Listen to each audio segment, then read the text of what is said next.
আসসালামু আলাইকুম। সবাই কেমন আছেন? আশা করি সবাই অনেক অনেক ভালো আছেন। আজকে একটি খুব সুন্দর রেসিপি শেয়ার করব। আশা করি আপনাদের কাছে প্রচুর ভালো লাগবে।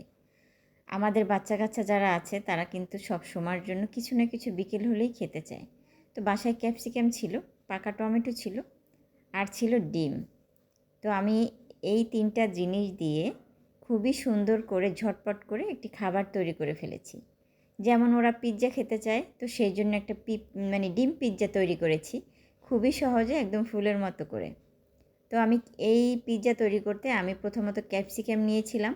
ওটা একদম ফুলের মতো করে কেটে নিয়েছি পিস করে। একদম পাতল করে, আর নিয়েছি টমেটো একটা পিস করে কেটে নিয়েছি। এখন আমি এটা একটু সামান্য পরিমাণে লবণ দিয়ে মেখে রেখে দিয়েছি। এরপর একটা প্যানে তেল দিয়েছি পরিমাণ মতো। তেল দিয়ে সবগুলো ফুলের মতো করে একদম সাজিয়ে নিচ্ছি। প্রথমত আমি ক্যাপসিকামগুলো সুন্দর করে দিচ্ছি। এরপর দিয়ে দিচ্ছি পাকা টমেটোগুলো। শীত এসে গেছে, বাট একদম বেশি পাকা টমেটো কিন্তু পাওয়া যাচ্ছে না। একদম হালকা কাঁচা কাঁচা টমেটোগুলো পাচ্ছি। যাই হোক, এই টমেটোগুলো এভাবে সাজিয়ে দিচ্ছি একদম ফুলের মতো করে। তো ফুলের মতো করে আমার সাজানো অলরেডি হয়ে গেছে। এ পর্যায়ে এসে আমি এখানে 2টো ডিম নিয়েছি, তার মধ্যে একটু লবণ দিয়ে একটু ফেটিয়ে নিচ্ছি। আর এটার আমি এক সাইড হলে আমি উল্টে দেব। তো ডিম দুটো একটু ফেটিয়ে নিচ্ছি। এটা কিন্তু হয়ে গেছে এক সাইড, এখন উল্টে দিচ্ছি।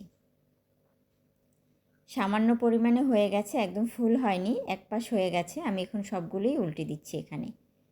আর এই খাবারটা সত্যি কথা খুবই অসাধারণ আর স্বাস্থ্যকর একটি খাবার। সকালে নাস্তার জন্য তো পারফেক্ট, রুটির সাথে খেতে পারেন। তো এখানে 2টা ডিম নিয়েছি, ডিম দুটো সুন্দর করে একটু ফেটিয়ে নিচ্ছি। ফেটানো অলরেডি হয়ে গেছে। এখন আমি ডিম দুটো এটার মধ্যে ঢেলে দিচ্ছি। ডিম দেওয়ার পরে একটা চামচ নিলাম, চামচ দিয়ে যেন সব জায়গায় ডিমগুলো লেগে যায়। ক্যাপসিকামের উপরে সবগুলোর সাথে আমি ডিমগুলো ফুলের মতো করে একদম সম্পূর্ণ সুন্দরভাবে দিয়ে দিচ্ছি। এভাবে হাতের সাহায্যে একটু সময় নিয়ে কাজটা করতে হবে, আর চুলার আঁচটা একটু কমিয়ে নিতে হবে। তো আমার কিন্তু প্রায় দেয়া হয়ে গেছে। আমি সাইডগুলোতেও একটু ভরে ভরে দিয়েছি ডিমের কুসুমগুলো, একদম পিৎজার মতো গোল করে দিয়েছি। অলরেডি আমার হয়ে গেছে। সাইডগুলোতেও আমি একটু একটু করে ভরে দিয়েছি। এখন আমি এখানে দিয়ে দিচ্ছি টালা জিরা। আমি টেলে জিরা রেখেছিলাম, সেটা এখানে অ্যাড করে দিচ্ছি। উপরে যদি জিরাটা দেয়া হয় তাহলে অনেক সুন্দর একটি ঘ্রাণ আসবে। এই জন্য আমি জিরাটা এখানে অ্যাড করে দিয়েছি। এখন কিন্তু আমার প্রায় হয়ে গেছে, এখন উল্টানোর পালা। তো এখন আমি এটা উল্টে দেব, কারণ প্রায় হয়ে গেছে খাবারটা। আর এক পাশটা যেন একটু ভালোভাবে হয় সেই জন্য। আর এই খাবারটা সত্যি কথা বাচ্চারা খুব মজা করে খাবে। সকালে টিফিনের মধ্যেও আপনারা এরকম একটি খাবার খুবই সহজে দিতে পারেন।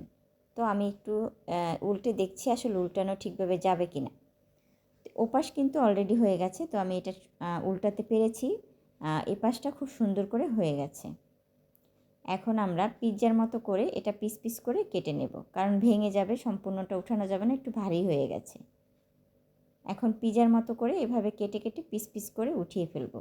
বাসায় যদি 3-4 জন থাকে সবাই মিলেমিশে এই খাবারটা কিন্তু খেতে পারেন।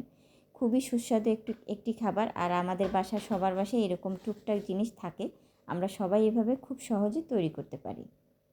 তো আমার ভিডিওটা কেমন লাগলো অবশ্যই একটা লাইক বা একটা কমেন্ট শেয়ার করে দিবেন। আশা করি আপনাদের কাছে ভালো লাগবে। তো আল্লাহ হাফেজ সবাইকে, সবাই ভালো থাকবেন।